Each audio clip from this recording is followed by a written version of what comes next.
Para se candidatar a um cargo público no Brasil, o cidadão precisa estar filiado a um partido político. O atual sistema de partidos políticos se organizou em 1985, sob o governo de José Sarney.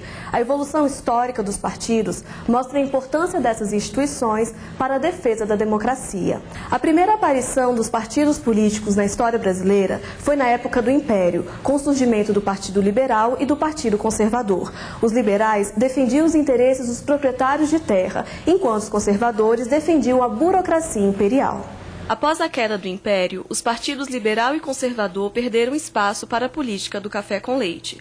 Os dois maiores polos econômicos, São Paulo e Minas Gerais, firmaram um acordo de eleger juntos os presidentes da República e ocupantes de outros cargos importantes do poder. As práticas do voto do cabresto e eleições de bico de pena asseguravam os resultados favoráveis aos coronéis. Na chamada República Velha, ou Primeira República até 1930, existiam eleições a cada 4 anos para a presidência da República, existiam partidos políticos funcionando, mas era tudo muito pro forma, ou seja, era algo que, na verdade, não tinha correspondência com a maioria absoluta da população brasileira. Não havia justiça eleitoral. Para que você tenha uma ideia, os deputados eleitos teriam que ser confirmados por uma comissão de verificação, o que significa dizer que não raro o parlamentar que teve mais votos no seu estado não era confirmado. E para completar todo esse quadro, o voto não era secreto, era voto a descoberto. E pior do que isso, a decisão eleitoral era tomada não na urna propriamente dita, mas na confecção da ata eleitoral. É por isso que nós falamos de eleição a bico de pena, ou seja, colocava-se na ata aquilo que interessava aos poderosos de cada comarca, de cada região. E, no fundo, as pessoas que podiam participar do processo eleitoral, as mulheres estavam excluídas, os analfabetos estavam excluídos, o que significa dizer que a grande maioria de pobres não podia votar, mas aqueles que votavam, na verdade, estavam submetidos ao arbítrio, aos interesses e ao poder de mando das elites locais. Ou seja, existe uma eleição, existe um processo, digamos, democrático, mas apenas formal, sem nenhuma densidade, sem nenhuma consistência. A contestação do sistema eleitoral da República foi um dos motes políticos para a Revolução de 30. Com o objetivo de realizar uma reforma eleitoral, a revolução liderada por Getúlio Vargas foi responsável pela instauração da Justiça Eleitoral e a criação do primeiro Código Eleitoral do Brasil. Mas no período de 1937 a 1945, todos os partidos políticos foram extintos no Brasil, inclusive o partido de extrema-direita Ação Integralista, até então a única agremiação política permitida pelo governo. O presidente Vargas apoiou a criação desse partido desde o início e surpreendeu seus integrantes ao proibir a existência de qualquer agremiação política. A democratização de 1945 restaurou as eleições e os partidos políticos. Foram fundados os primeiros partidos nacionais: o Partido Social Democrático, a União Democrática Nacional, o Partido Trabalhista Brasileiro e o Partido Social Progressista. Este sistema durou 20 anos e elegeu 4 presidentes da República. Em 1945, Eurico Dutra foi eleito pelo PSD. Getúlio Vargas foi eleito em 1950 pelo PTB-PSD. Em 1955, Juscelino Kubitschek ganhou as eleições pelo PSD-PTB. Jânio Quadros foi eleito presidente em 1960 pelo PRP. Em 1965, na ditadura militar, o presidente Castelo Branco baixou o Ato Institucional número 2, que extinguiu o pluripartidarismo. Assim, foram instaurados no Brasil os 2 únicos partidos políticos, a Aliança Renovadora Nacional, a ARENA, e o Movimento Democrático Brasileiro, o MDB. O bipartidarismo inaugurou no Brasil as 2 correntes políticas presentes até hoje, a de situação e a de oposição. Naquela época, a de situação era representada pela ARENA e a de oposição pelo MDB. Em 1979, os militares voltaram a permitir o pluripartidarismo com a Lei dos Partidos Políticos. O objetivo do regime militar era enfraquecer o movimento contra a ditadura, ao criar novos partidos de situação. Essa iniciativa acabou surtindo efeito contrário. Em 1984, os partidos de oposição se uniram contra a ARENA e lançaram o movimento Diretas Já. Milhões de brasileiros saíram às ruas em manifestação por eleições diretas. O movimento pelas diretas já talvez tenha sido o mais importante movimento de rua, movimento de participação popular que a história política do Brasil republicano conheceu.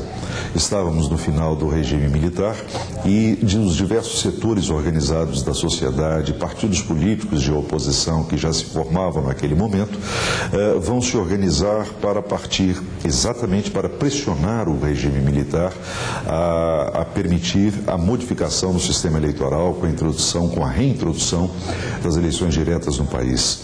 Naquele momento já estava em jogo uma estratégia do regime militar da distensão lenta, gradual e segura, de tal forma que a oposição se dividisse. O partido político do governo permanecia homogêneo, mas as forças oposicionistas já estavam se distinguindo. A partir dos anos 80, vamos ter o surgimento de novos partidos, além da permanência do velho MDB, com o nome de PMDB, o surgimento do Partido dos Trabalhadores, o Partido Democrático Trabalhista, PDT, etc. e tal. O movimento das diretas, na verdade, não conseguiu naquele momento o seu principal objetivo, que era a mudança no regime eleitoral. No entanto, ela sinaliza para o fim do próprio regime. No próprio colégio eleitoral, em 84, as forças de oposição, certamente impulsionadas pelo movimento das ruas, conseguem eleger o seu candidato, exatamente Tancredo Neves, tendo como vice José Sarney. Começava ali, em 85, um novo momento de um novo tipo de democracia no Brasil, bem mais aprofundado. E isso vai ser caracterizado pela Assembleia Constituinte de 87 e 88 e sacramentado com a Constituição de 1988. A Assembleia Nacional Constituinte, instalada em 1987, reservou um capítulo específico para os partidos políticos. O tema está contemplado pelo artigo 17 da Constituição de 88, sobre os direitos e garantias fundamentais do cidadão. O partido político é tratado como uma ferramenta indispensável para o exercício da democracia. 28 partidos estão atualmente registrados no Tribunal Superior Eleitoral. O mais antigo deles é o Partido do Movimento Democrático Brasileiro, o PMDB, deferido em 1981. O mais novo é o Partido da República, o PR, aprovado em dezembro de 2006. A Constituição de 1988 determinou que não cabe ao poder público a criação de partido político. Essa regra acentua a diferença entre sociedade e Estado, ideias que precisam ser bem definidas. Se elas formassem uma mesma entidade, o exercício da democracia seria impossível, uma vez que a vontade do Estado se tornaria a vontade de todos os cidadãos. Portanto, o regime não seria democrático e daria lugar a um regime totalitário. O Brasil já passou por um período autoritário, quando o Estado Novo foi implementado durante a ditadura do presidente Vargas. Nessa mesma época, o nazismo estava em franca ascensão na Alemanha. A Itália era tomada pelo fascismo e Stalin consolidava o comunismo soviético. Todos esses movimentos são exemplos de regimes totalitários, quando apenas uma ideologia impera e qualquer oposição é considerada atividade ilegal que ameaça a segurança do Estado.